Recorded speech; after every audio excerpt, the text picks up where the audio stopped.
From Feature Story News in London, I'm Ollie Barrett. Authorities in the Philippines say a hazardous eruption could take place within hours at a volcano south of Manila. Britain's Queen is holding crisis talks with senior royals over the future roles of Prince Harry and his wife Meghan. The heads of two warring factions in Libya are meeting in Moscow after agreeing a ceasefire.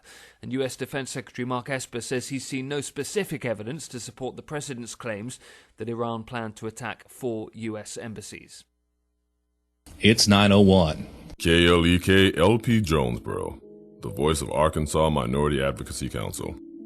It's now time for Community Conversations, a program focusing on the people working to make the Jonesboro community a better place, while offering viewpoints from all sides of the issues. The views expressed in this program are those of the participants and do not necessarily reflect the views of KLEK 102.5 FM, the voice of Arkansas Minority Advocacy Council, or our underwriters or sponsors. KLEK 102.5 FM, good morning to you on your Monday. It's January 13th, 2020. Gotta get used to saying the year 2020. This is Community Conversations. Kato Wonder is in the studio with you. I'm joined by Quabila Jones, host of Community Conversations. Our guest for today is on his way. He should be here shortly. We have Mr. Scott Troutt, Circuit Judge, District 2, Division 7 candidate. He'll be here shortly. Today, we were supposed to have a double-header show today. We actually have double-header scheduled for all of this week.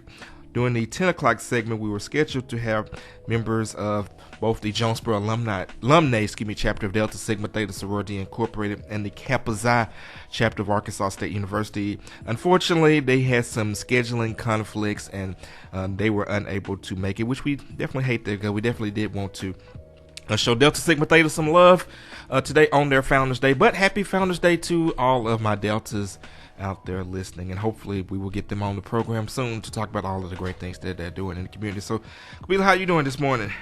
I am doing wonderful. Oh, you on 3? Oh, I'm sorry. You're fine. I just had to turn 3 on. I'm doing wonderful. Chugging along in grad school and ready to graduate. Other than that, I saw on your Facebook you're about to graduate in May. May? Yes. So that means you're quitting? Yes, I'll be done. No, I'm talking about quitting KLEK. Oh, no. Look, no. I will get a part-time job somewhere to put this degree to use, but other than that, no. Now, what is your degree going to be in? Communications with an emphasis in education. So I will have the opportunity to teach higher education.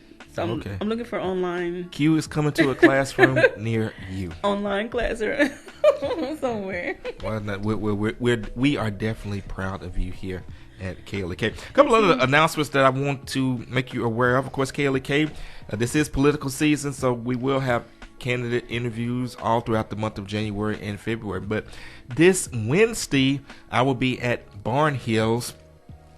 It's going to start around about 12 noon. Several candidates for Circuit Judge will be in the building, and we will live stream that. Also, on the 17th, I don't have the start time here, but I believe it's around about the same time, around about lunchtime. There will be a debate between Senator John Cooper and Representative Dan Sullivan, and we will also bring that to you live as well. And the reason why we do this is so that you, the voter, can stay informed. Of course, KLEK, we are not going to tell you which candidate you should support. KLEK, we don't support or endorse any of them, but we definitely strongly encourage you to exercise your right to vote. I definitely want to say that it's important to get involved in local elections.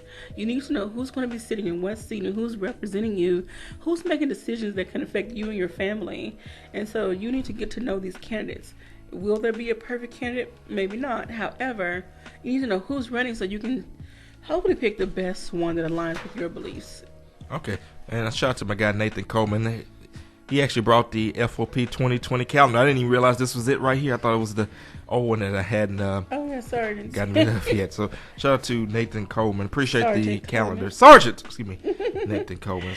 Unfortunately, I have to kind of take a sad turn today. We lost one of our biggest supporters recently, Miss June Taylor. She was the longtime production manager at our friends at KASU. She died after a battle with cancer, and we definitely are going to miss her. She always showed KLEK so much love and support. Even going back to before we launched the station, she would attend our fundraising events, and even after we launched the station, she actually tweeted well wishes from KASU to Kelly K. And that actually was big. We were only on the air officially like 5 days, and to have another member of the broadcast community to show us love like that, that was important. And she spearheaded that, and she just continued to be a supporter to the very end. So June will definitely be missed, and we definitely extend our thoughts and prayers to her friends, her family, and especially her co-workers at our friends at KASU.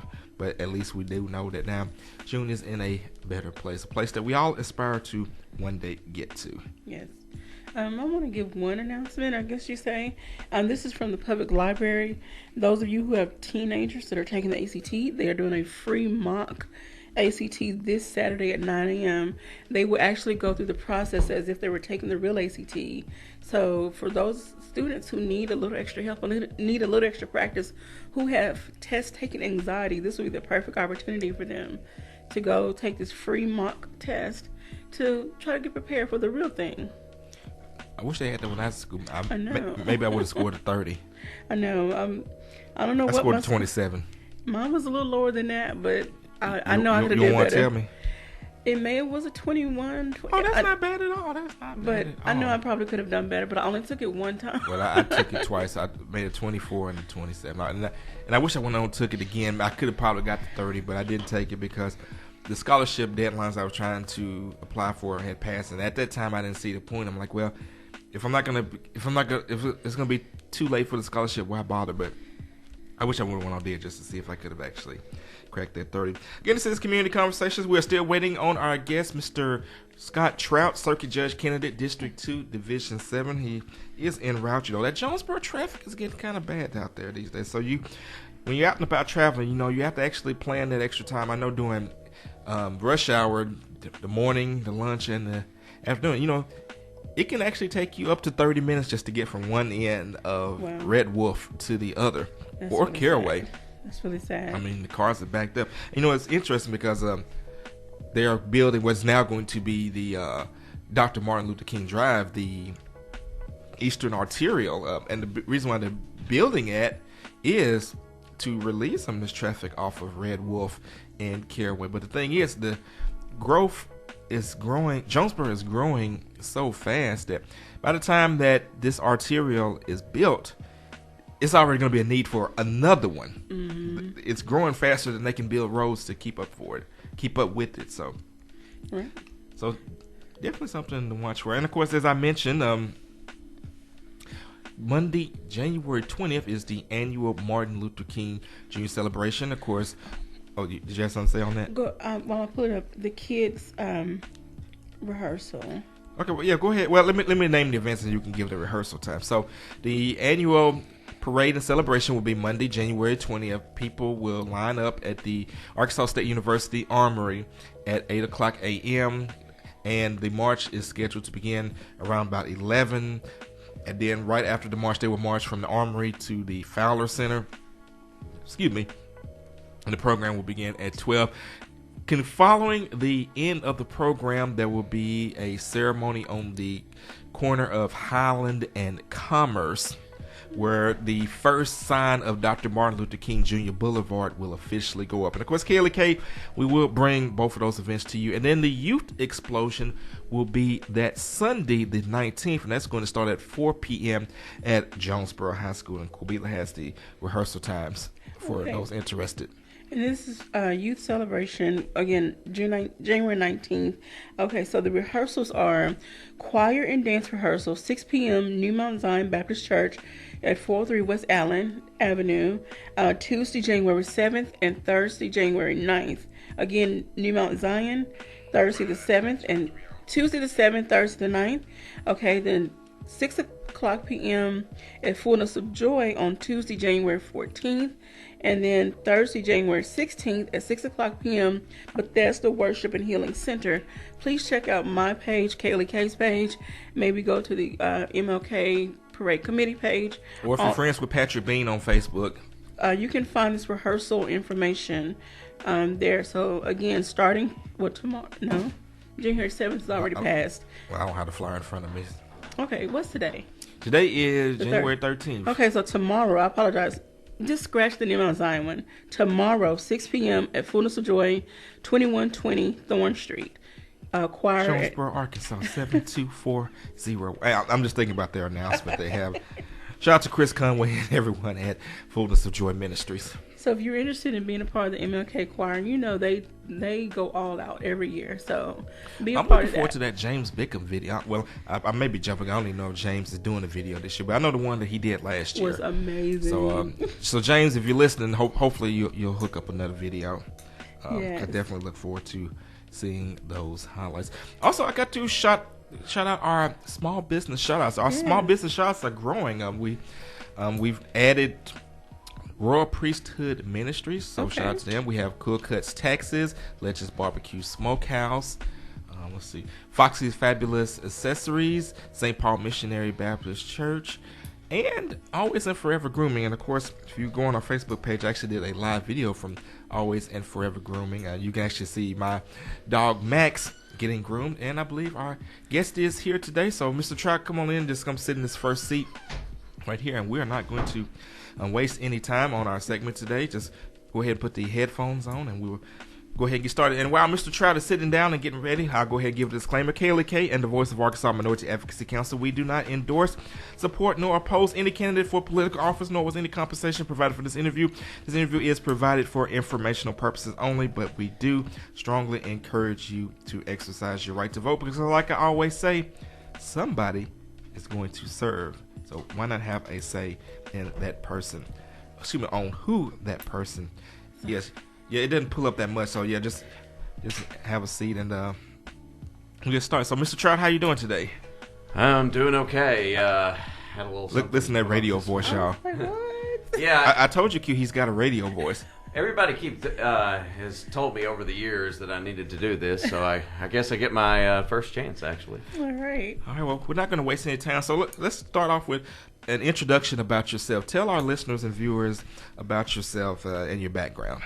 Absolutely. Well, my name is Scott Troutt. As was mentioned, I'm running for Circuit Judge, 2nd Judicial District, Division 7. I am an attorney here in Jonesboro. I've been an attorney for about 8 years now. Ran my own firm, or I've been an attorney on my own for about 8 years now. I am the husband of Tiffany Troutt and the father of 3 children, Greta Grace, Clara, and Annie. Actually, Greta Grace just turned 8. And Well, happy birthday to her. Yeah, absolutely. On the 9th, and then Clara's 4, and Annie is about to be 2, about a month from now. Yeah, so I've got a lot to keep up with. I'm a working attorney. I filed hundreds of cases and a litany of different kinds of law. I am Bob Trout's son and John Trout's grandson, and if y'all knew Don Riggs, he was the athletic director over at Jonesboro Public Schools for a while. Because that's who the gym is named after. That's exactly right. That's actually my grandfather on my mom's side. Pam Trout is my mother. After a lot of consultation with my wife in particular, because I had to consider, the children and everything and all this, I decided that I wanted to run for circuit judge. And I really think I can bring something interesting to the bench. Something a little different, something a little bit more efficient, and that's kind of where I'm at in a nutshell. Okay, so let's back up just a little bit more. So for those who may not be familiar, let's talk about what exactly a circuit judge does. Let's explain. For those who may not know, tell them all about the life of a circuit judge. Absolutely. A circuit judge is the presiding judge over basically every case that isn't a traffic ticket or a misdemeanor, or in something that's going to be in federal court or workman's comp or something like that. So we do domestic relations, felony, criminal. We also do misdemeanor appeals, so sometimes the traffic tickets actually do come in front of us. We do DHS cases, juvenile cases, and civil cases. Some civil cases. Here, if they're over a certain amount, they have to be filed in circuit court, but circuit court maintains dual jurisdiction with the district court on almost any case, almost any civil case. Okay, I'll let you ask the next question. Okay, so you said that you want to, and again, I want to say thankfully I'm not as familiar with circuit court judges, but at the same time, you said you want to bring something different to the position. So what do you feel that you can bring, or what do you hope to bring that you don't see already happening? The big thing, and some of the judges that we have right now have been pushing for bits and pieces of this idea that I have. The big thing is I want to see a scheduling order on every single case. Okay. Now, what is a scheduling order? You have to break it down for us non-legal types. No, that's okay. And it's a good question because they're only used in a limited number of cases right now in state court. They're used in every single federal court case. It's basically an order that says, this is when your temporary hearing's going to be if you're going to have one. This is when your final's going to be. This is when you're going to have a status conference.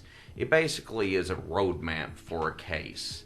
Right now, Judge Lusby, that's on the bench right now, has been doing it in his civil cases. I think that using that and putting it out for really every single case would actually give a lot of certainty to the people who are going to be coming in front of the courts. Let them know, hey, we are going to we at least have this opportunity to have this part of our case heard, and I think that's going to create a lot of that's going to speed up the docket significantly. I'm not going to be one of those people who will say, no, whenever I put out my scheduling order, that's final. You cannot get a continuance under any circumstance. That's not going to be the thing I'm going to do. And what is a continuance? Oh, fair enough. Extra time. I understand. Sometimes workloads get crazy, or somebody gets sick or whatever. That's fine. I think they also have a great deal of use in criminal court. And by the way, I'm going to try not to tap this table because I realize that it makes a noise. I think it's particularly useful in criminal courts. Even the people who are in front of criminal courts indicate that the case is simply, they pin forever. And then you go in front of the judge about, depending on how your case is being ran, once a month or once every 3 months. It's impossible to keep a job whenever you're going that often, and given some sense of finality would be, it seems, as beneficial to just about everybody, including the sense of justice overall.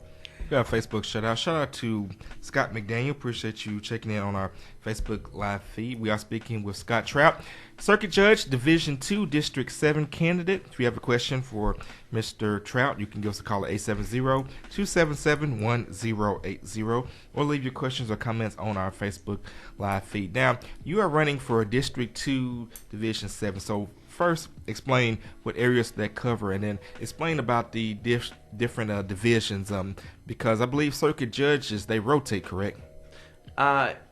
That is, in a sense, what we do is each of the divisions, they provide a certain caseload. This is made by decision after a meeting, and the administrative judge is ultimately the one who calls that. I'm not 100% clear, honestly, on who the administrative judge is going to be. It's the one with the highest seniority as of next year. Mm-hmm.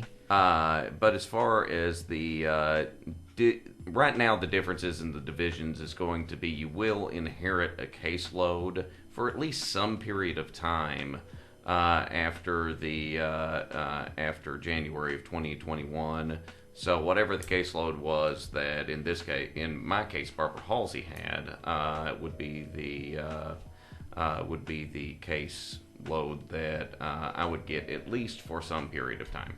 Okay, and what areas does District 2 cover? Oh, I'm sorry. It covers the entirety of Clay, Greene, Craighead, Crittenden, Mississippi, and Poinsett counties. So that's a pretty large territory. Yes, from one end to the other, it is at least 2 hours. I'm trying to think of how long it takes to drive from Corning to Marion, and it's got to be at least that. It might be longer. Oh, wow. So definitely a lot of territory to cover, but that's why they call it a circuit, because it is a lot of territory to cover. We're going to get ready to go to break. We are speaking with Mr. Scott Troutt. He is a candidate for Circuit Judge, District 2, Division 7. Oh, Scott says, good to see you. I owe you a call. We'll touch bases with you. Hey, Scott, you owe me a call, too. I've been waiting about 6 months on that call, Scott, but appreciate you checking in, and I'm sure that Scott Troutt will call Scott McDaniel shortly. We're going to go to break. We'll be back in about 5 minutes. Don't go anywhere. This is Community Conversations on KLEK 102.5 FM.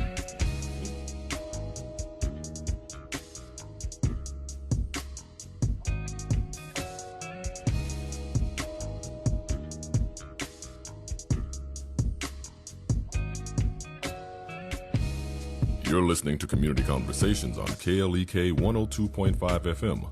We'll be right back.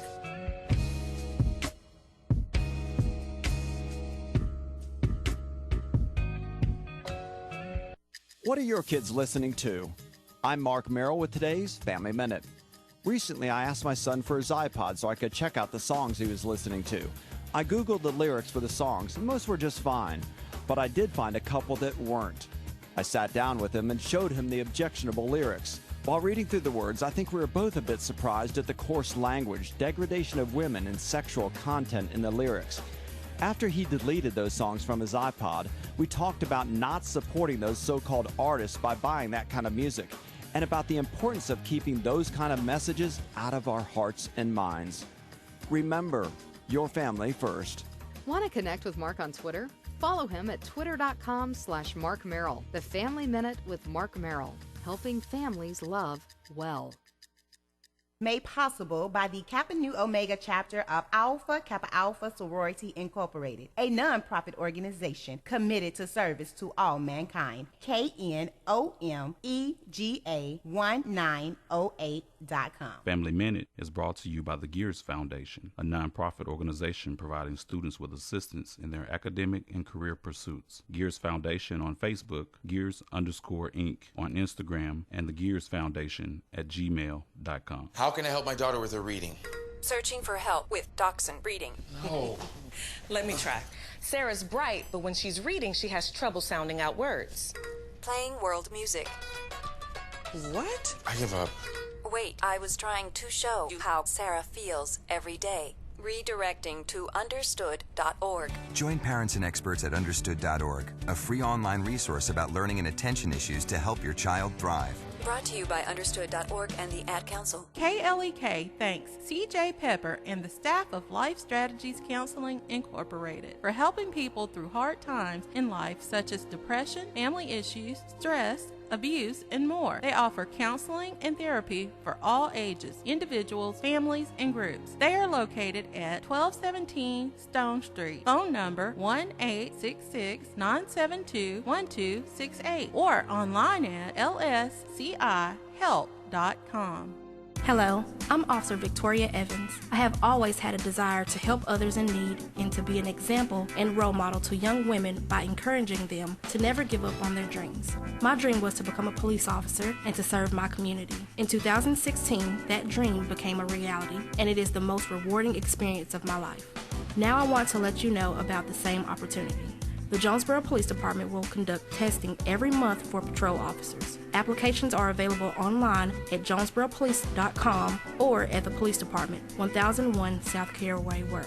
The Jonesboro Police Department offers a competitive salary, health, and retirement benefits, top-of-the-line training, and most importantly, the chance to make a difference in the Jonesboro community. Join me in making Jonesboro a better place. The Jonesboro Police Department is an equal opportunity employer, and women and minorities are especially encouraged to apply. More information is available at 870-935-5657. Experience the joy with Bishop Adrian R. Rogers, pastor of Fullness of Joy Church, 2120 Thorn Street, Jonesboro, Arkansas, 72401. Wednesday night, Word and Worship, 7 p.m. Prayer Thursday night at 7 p.m. Sunday School, 9:30 a.m. Sunday morning worship, 11 o'clock a.m. And our Sunday night live service at 7 p.m. And now back to Community Conversations on KLEK 102.5 FM. And we're back on Community Conversations on KLEK with our guest, Mr. Scott Troutt, Circuit Judge Candidate, District 2, Division 7. And definitely appreciate Scott for stopping by. And I actually got to go back to our Facebook live comments. Scott McDaniel says, "Now I was talking about you, Leganzi Kell. I don't owe Scott a call, but if he wants to chat, I'll make myself available." So fair enough. I will gladly call. Well, see, there you go, making connections.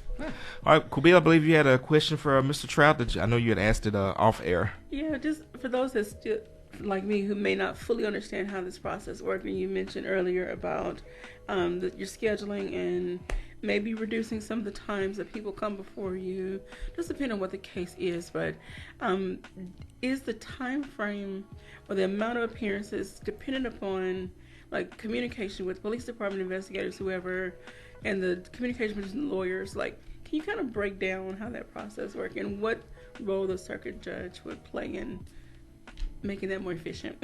Yes. Well, the circuit judge is limited to communication with the prosecutor and with the defense. Okay. So we don't really get any of the background on a case necessarily, to the extent that somebody. That's why I mentioned, if there's additional time needed, that's not going to be an issue necessarily, because there are certain kinds of evidence that I know can take a significant amount of time. I've heard of things from the state crime lab, for example, taking 6 months or more to come back. That's not completely out of the ordinary. So, I do understand that, but it shouldn't.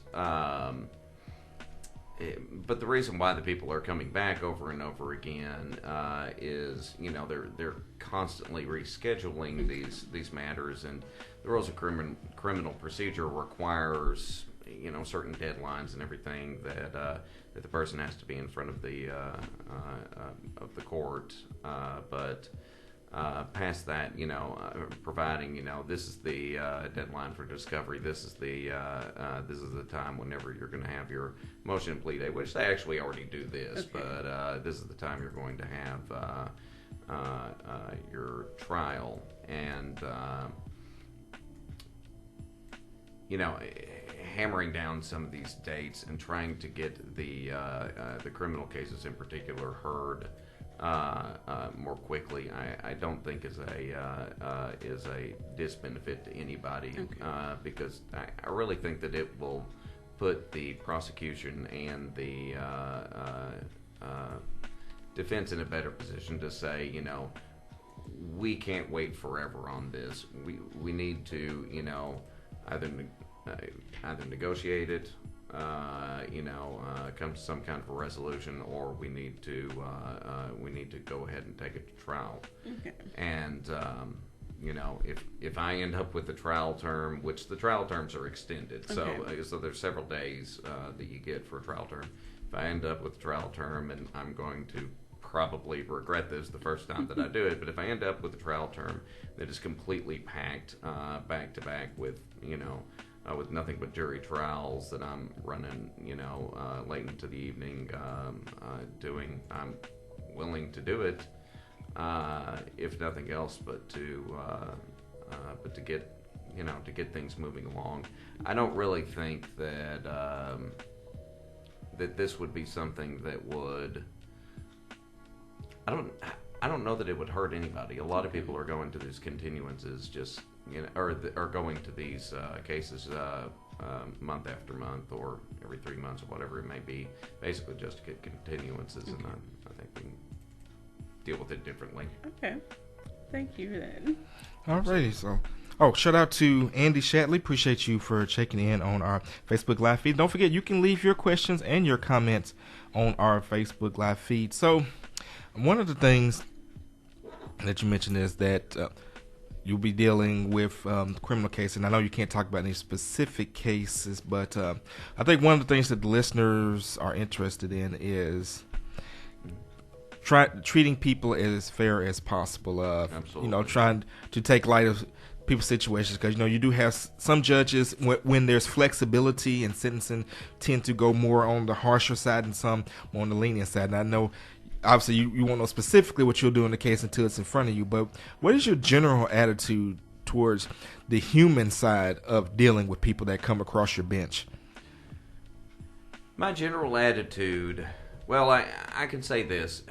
If somebody's in front of me over a drug offense or something to that effect, I think the motivation of the court, of a court in general, should be towards helping that person get back on track as best as they can, and to utilize the resources that that we have available to us, and to if possible, request that the state provide us more resources.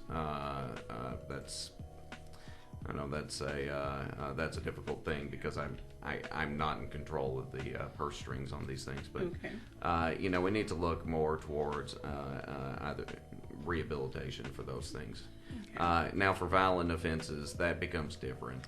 Whenever you injure another person,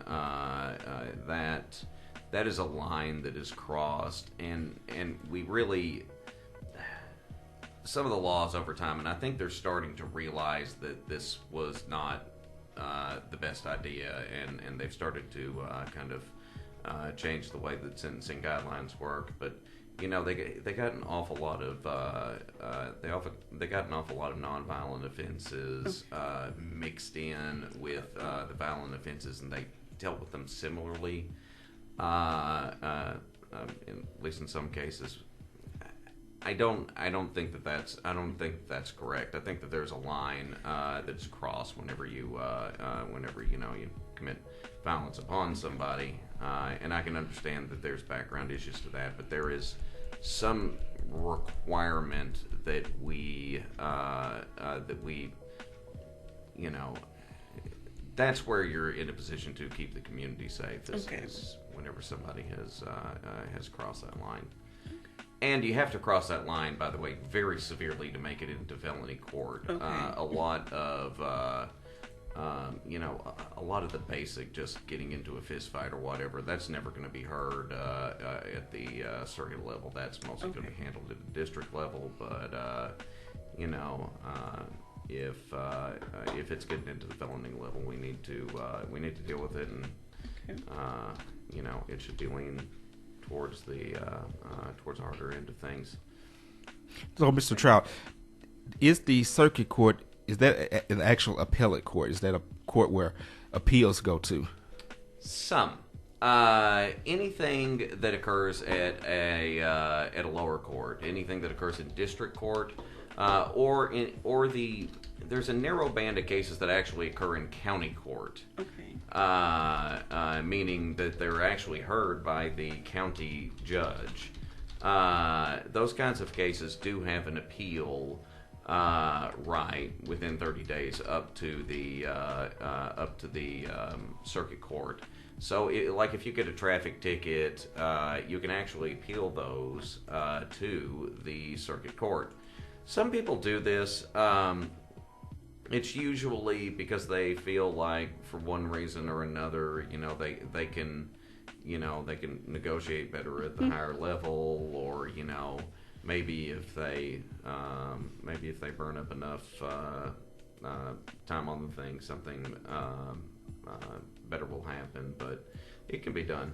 That happens a lot with Class A misdemeanors in particular. Okay. Drug charges or DUIs.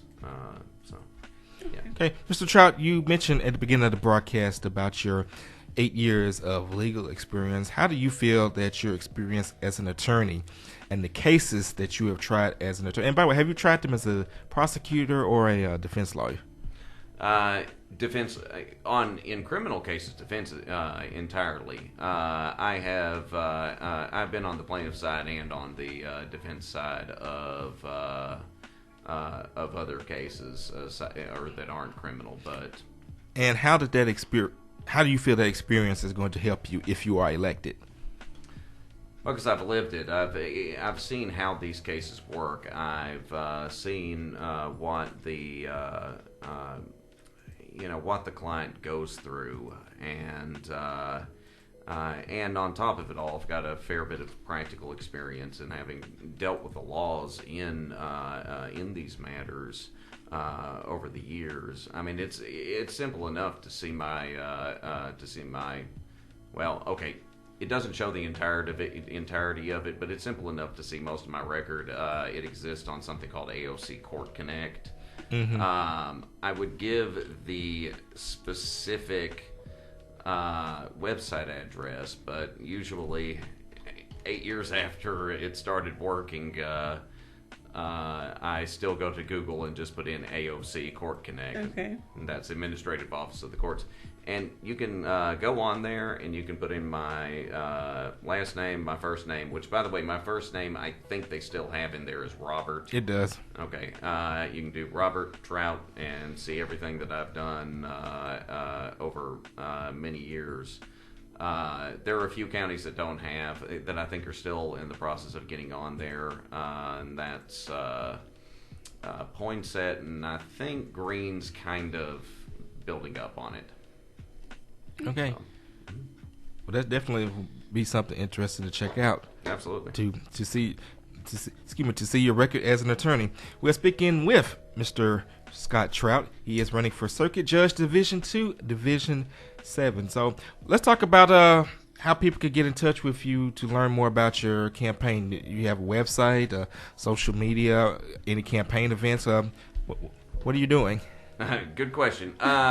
So I've got I've got a Facebook page. It's just at Troutt for Judge. Mm-hmm. I also have a website, which is also Troutt for Judge, and I'm aware that it is pretty frequent that people will misspell my name. It's actually Troutt. Yeah, and I apologize to you when we sent out our email announcing the candidates that I had that on there because I actually had a good friend of yours contact me. I won't say his name on the air, but he said, "Hey, I know these people personally. They get offended when you don't put the extra T on there." So, I'm sorry. I'll fix it on the next one. I hope they said don't.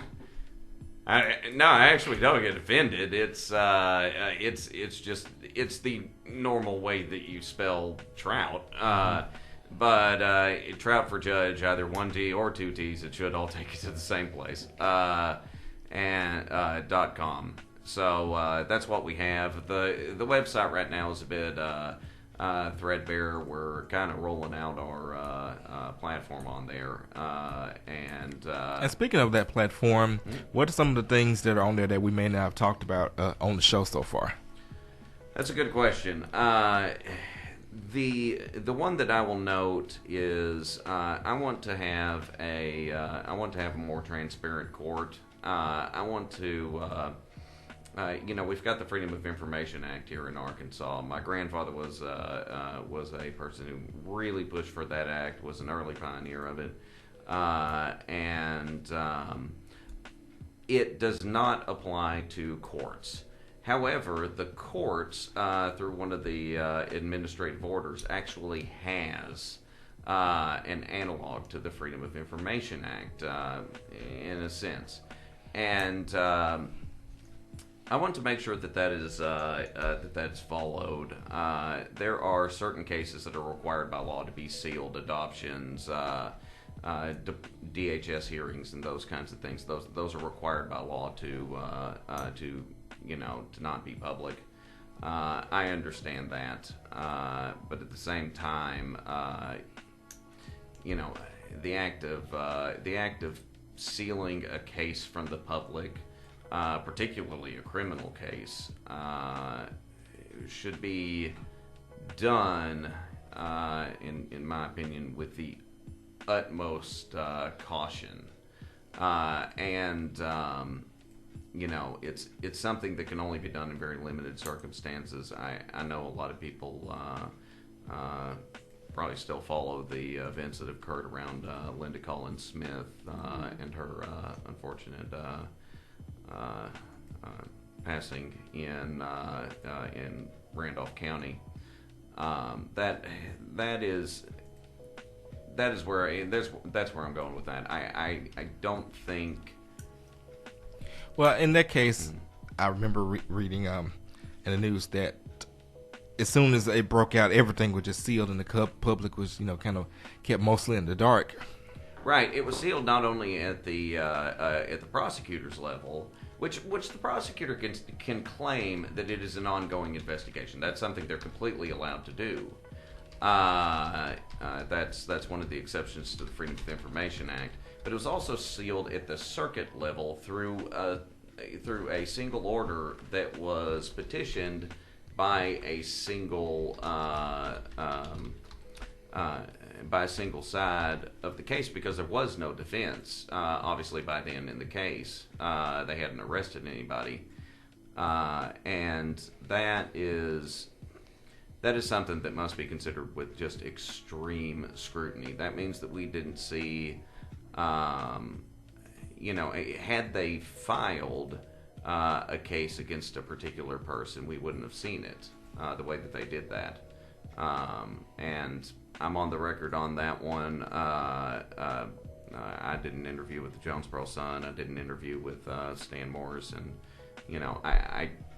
I think that has to be handled with the utmost caution, because we saw what happened after that. We saw a serious backlash. A lot of rumors were going around. I think at one point somebody had indicated that somehow Hillary Clinton had her killed. Right, because she was just about to testify for her.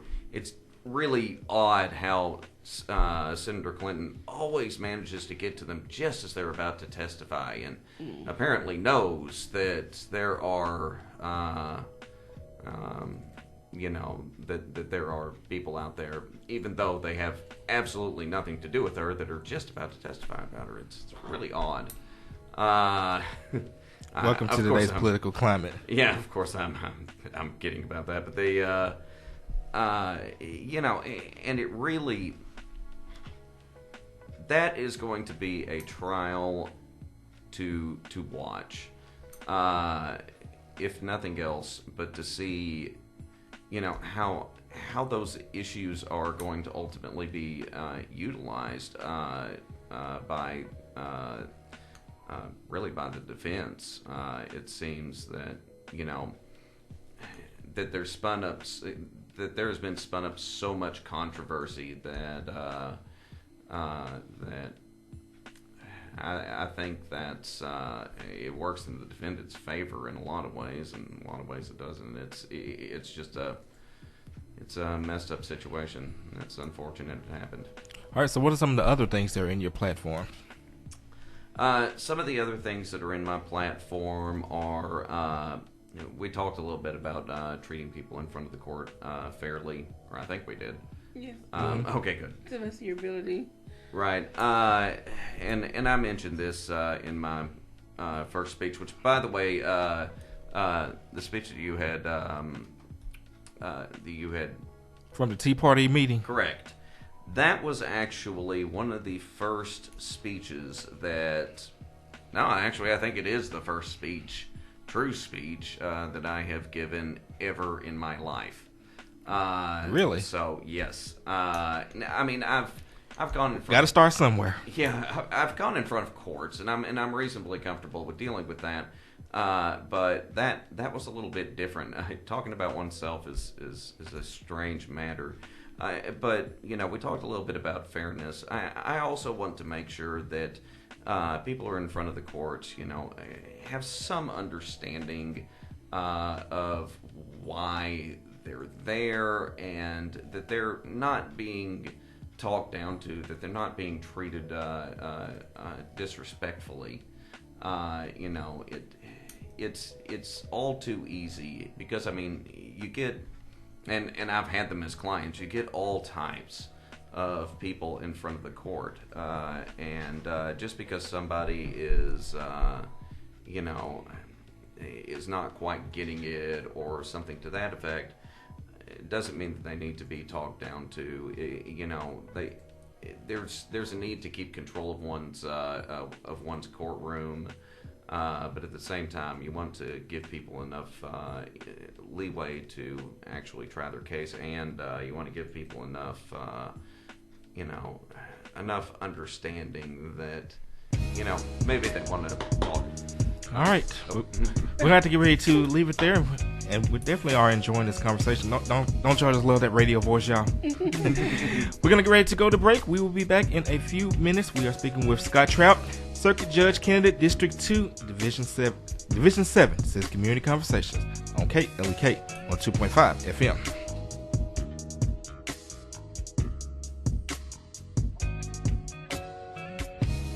You're listening to Community Conversations on KLEK 102.5 FM. We'll be right back.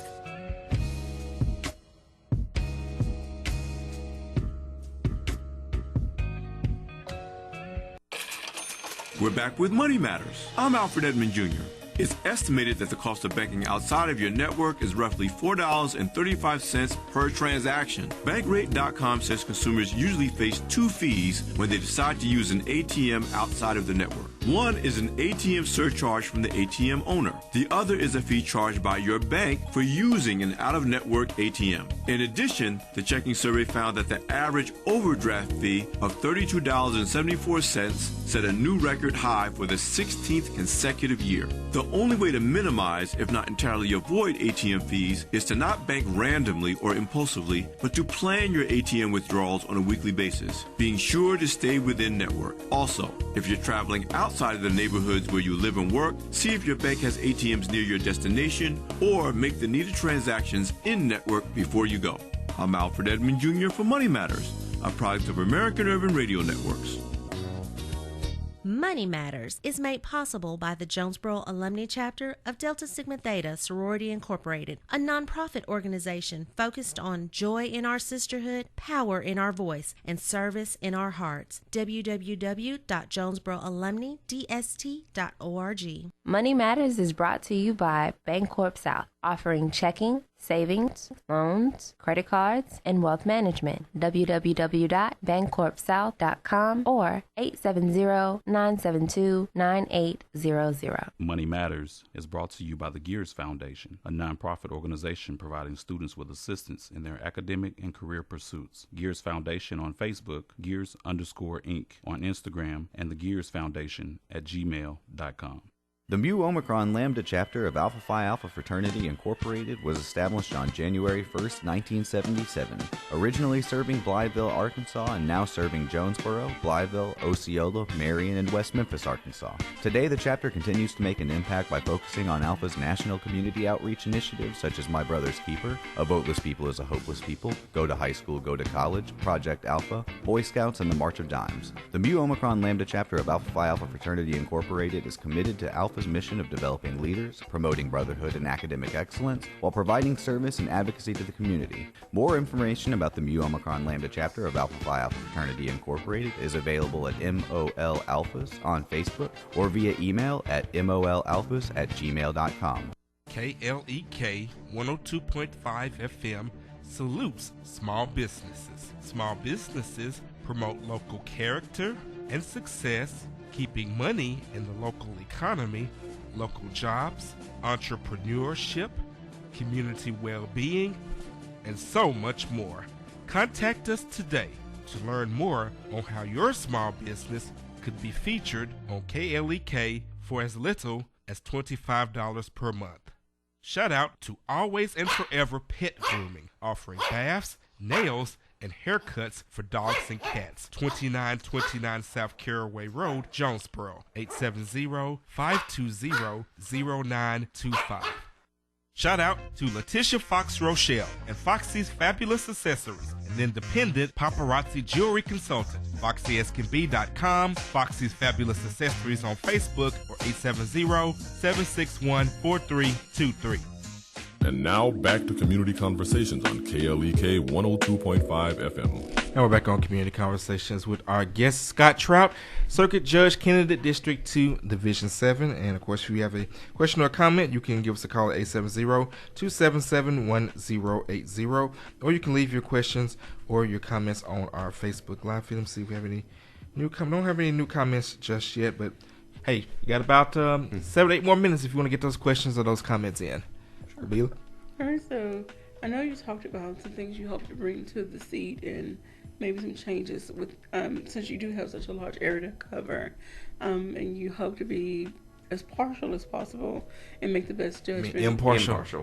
Oh my God, sorry. No, it's okay. Impartial. Don't worry. It's an easy mistake to make. I do that. I have slips of the tongue constantly. I wouldn't be surprised. If you noticed in my one speech, I said May 3rd as the election day. That is incorrect. It is March 3rd. Anyway, we'll have them at the polls on the wrong date. Yes. All right. And so, what are some final thoughts you would like to leave with our listeners and viewers about who you are, what you stand for, and what you hope to bring to the position? Who I am is Scott Troutt. As I said, I've been an attorney for 8 years. I started my own business. I've done hundreds of cases in a litany of different kinds of law. I've dealt with clients. I've dealt with the people who go in front of the court, and I want to make sure that experience is. I can't help it but be unpleasant in the sense that a person is in front of a court, but I want to make sure that the experience is at least transparent. Is speedy, or as speedy as it could possibly be, is reasonably efficient, and the person who is there doesn't need to feel like they're being talked down to. They need to feel that they actually are on an even playing field, and I don't want to beat up on a particular person just because of their. I mean, we talk about equality, and that's profoundly important to me. But they always say, race, religion, creed, and a lot of people, they don't catch what exactly creed is. It encompasses a lot of things, but one of the things it encompasses is say is their beliefs in life, is their political beliefs or what have you,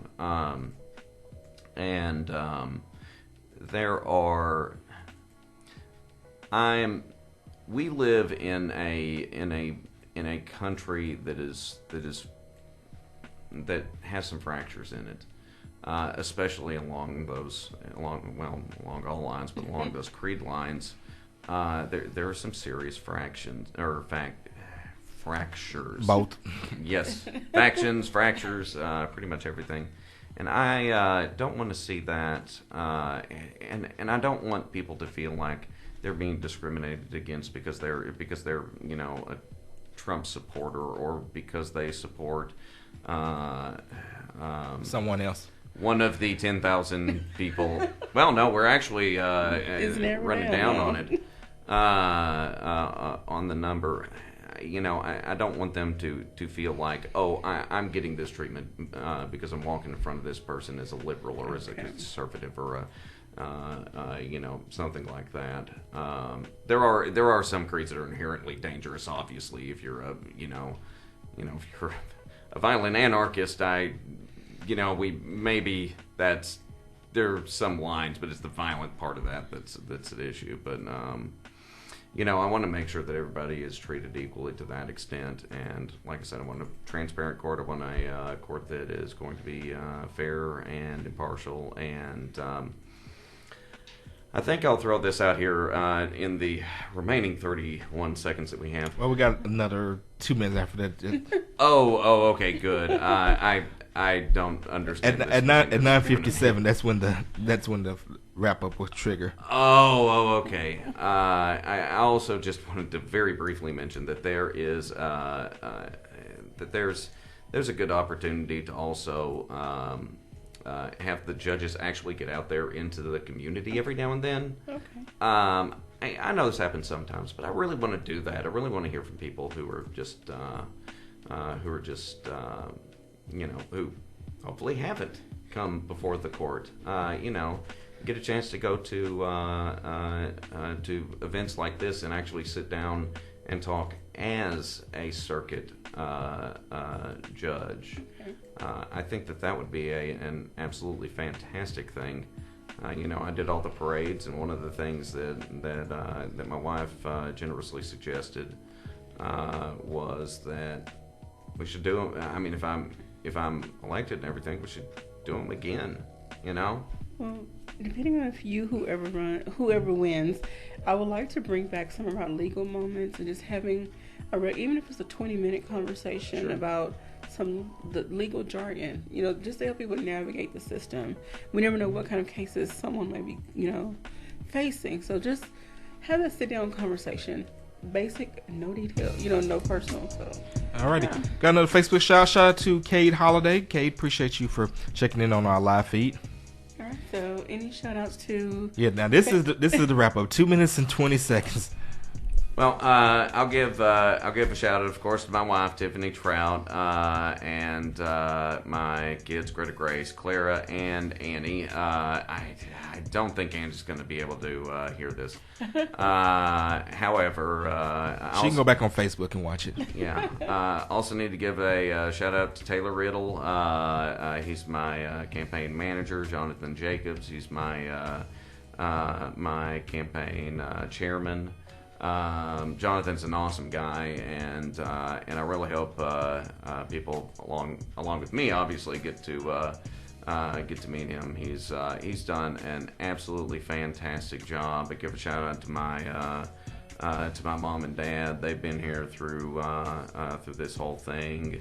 My supporters out there who have been incredibly kind in boosting my support, and it's going to sound typical, but Facebook supporters, of whom I haven't checked today, but I think I'm getting into the almost into the 900s. I might actually hit that 1,000 in a minute. So, give them that page, so if anyone wants to follow, they can follow it. Absolutely, and they should. It's at Troutt for Judge. In that case, I do think you have to spell it Troutt. Okay. I did, and I forgot to mention this earlier, but on the transparency thing, my grandfather was John Troutt. He owned the Jonesboro Sun up until 2001.